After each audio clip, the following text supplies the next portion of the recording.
Now, this is probably the most difficult topic for those that discuss Pokemon when it comes to fictional fights, but not as in actual battling. This isn't focused on competitive battling, so I'm not going to be going on about that. This is on how do Pokemon scale in the world of fiction. Right off the bat, we're going to see all that could possibly help figure this out and what I wanted to bring up. This is going to be going over feats, stats, levels, and dex entries. Usually only things are scaled due to feats, but with how odd Pokemon works, the other things I brought up will be feasible. I just need to go about them first. To bring up the most reliable factor first, feats. A feat by definition is an achievement that requires great courage, skill, or strength. Feats have gone past that and now have added on speed, durability, or anything that shows signs of things that contribute to the character.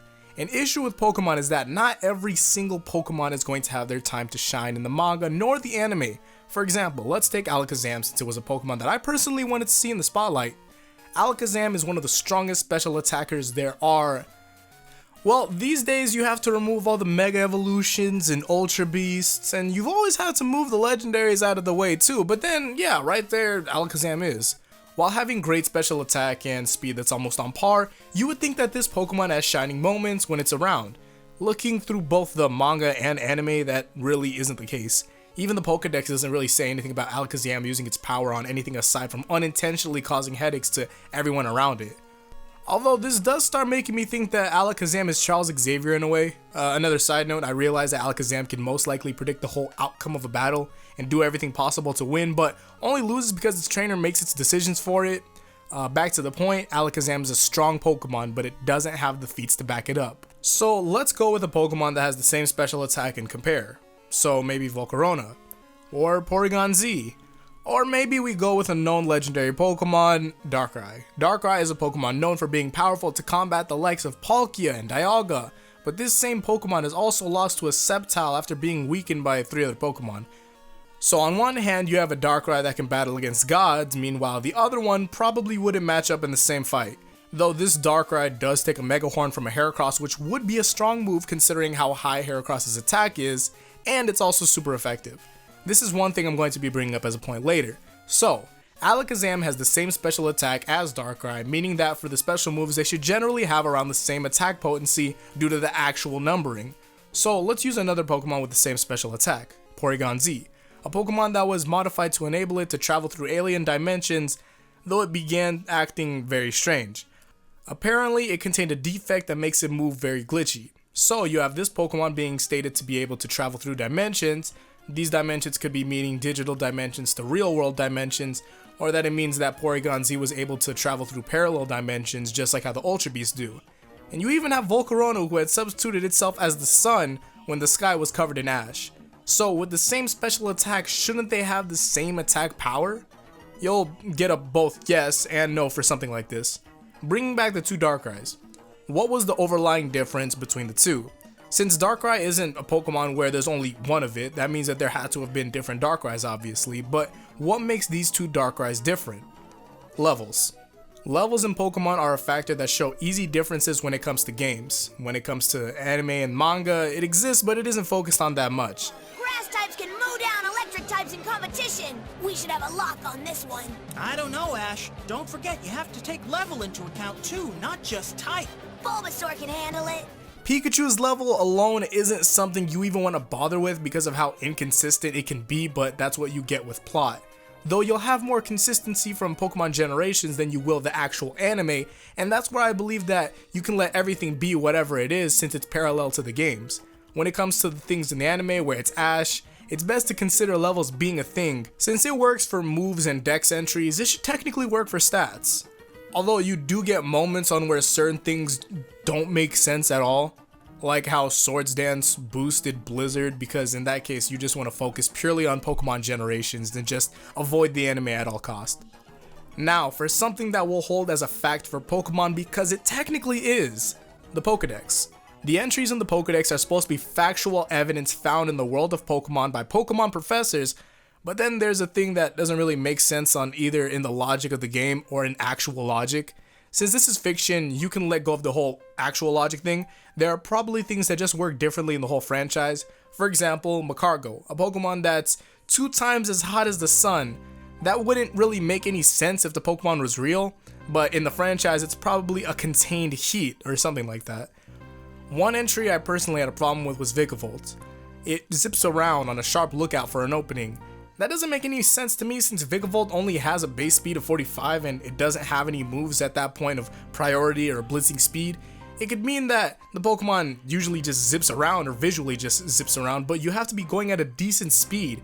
But that was before I noticed that Vikavolt does learn agility as its last level up move. So that alone explained the issue that I had with it. I believe that a lot of odd dex entries out there can be fixed with an actual look around with the Pokemon except for the creepy ones, and the only issue I have with Pokemon now is no Feats versus Feats. Pokemon with credentials but no Feats basically is the whole issue. There are so many Pokemon that either have stats but no dex entry or vice versa. For example, you have the Lake Guardians. These beings existing had created emotion, knowledge, and willpower. The only Guardian with a threatening dex entry is Uxie, or Uxie, I don't really care how you guys say it, since it can wipe out the memories of those that had seen its eyes. These Lake Guardians are basically the endless of Pokemon, except they are nowhere near as strong as they would be, or they're not. I'm confused on how to take how they work into account.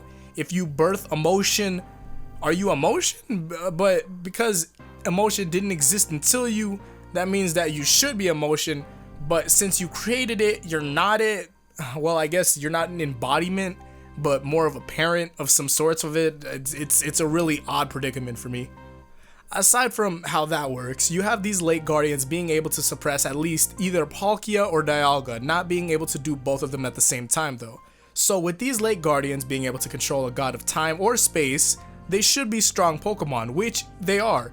If they combine their power, it gives them a base special attack, special defense, and defense of 305, which is way more than any other Pokemon, but considering levels, it wouldn't be as powerful as you think. Along with that, the legendaries have no EVs either, so that means that all of the stats would just be around 325 if we were to just make all the IVs 31 just because, which means that their power at that level would make them as strong as a level 100 Mega Sceptile, Chandelure, or Mega Camerupt in special attack category.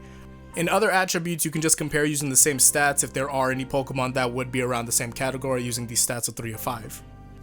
Now, I'm not going to have everyone easily convinced because feats matter a lot when wanting to scale a character, but Pokemon is not an everyday case. The legendary Pokemon aren't untouchable gods to the rest of Pokemon. Well, unless you get like with Mega Rayquaza because he's just busted, or you know, anime Arceus where he just uses all of the plates at one time. There's that. But it's never going to be a case where there will be one Pokemon just unable to be affected by anything. Darkrai, a Pokemon that is to be considered a universal being, can be struck down by a Pokemon like Mega Blaziken, and Mega Blaziken can get wiped out by a Pokemon like Alakazam, and the continuous comparing goes on, and that's all scaling. We even have Mewtwo who had been taken on by a Mega Charizard X and was beaten, or well, it was caught, but you get the idea. Since a lot of Pokemon feats you can find in the manga or anime, remember that this is still coming off of the game by a large amount, and the game shows you what's possible. All I'm saying is that if you have Pokemon doing something, there are a lot of Pokemon that are the exact same level of stats on certain attributes, and these are real numbers that you can consistently refer to in the world of Pokemon, which is as consistent as it gets in the Pokemon world. So if you can't find anything for a legendary Pokemon like Manaphy, you can try to take your shot at comparing it to Magmar, which is a Pokemon that creates heat waves that causes trees and grass to ignite, or Diancie that can create diamonds just by compressing the carbon in the air with its hands. But that's just my take on it. Pokemon is one of the few franchises that gives you the numbers and facts on the characters without you having to go out of your way to create calcs for these feats. It gets difficult when it comes to the legendary Pokemon, but you don't have to fully give Pokemon the same care for it in that case.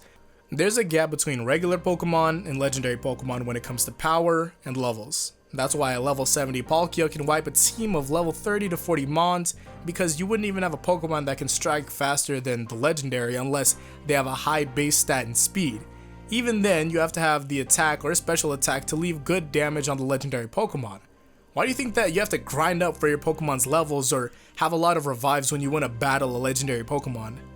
Maybe you understood what I was getting at, maybe some of this made sense to you, maybe you got lost somewhere in the middle, or maybe that you didn't get any of this at all, or you just don't agree with it. Leave your thoughts on how strong you see Pokemon in the comments, and I'd like to see your thoughts on this. And if you're an avid Pokemon fan, or you do fictional fights a lot, or you're both. If you're both, you probably understand this altogether. I'll see you guys in the next one. For those that are interested, since Ultra Sun and Ultra Moon are coming out, I plan to possibly stream that. Those that are viewers of mine, follow me on Twitch to go see me there if you want to see me there, or just like comment, hey, I actually really like Pokemon, I enjoyed this, so yeah, stream the game, and you guys will be able to catch me on stream. Go follow me there, and then I'll probably upload that on the second channel, Kaleb Z. You can find that on the channel, and the featured channels list right there. So I'll see you guys in the next one. Like if you enjoyed, subscribe to stay updated. So until then, peace out everyone, and Godspeed.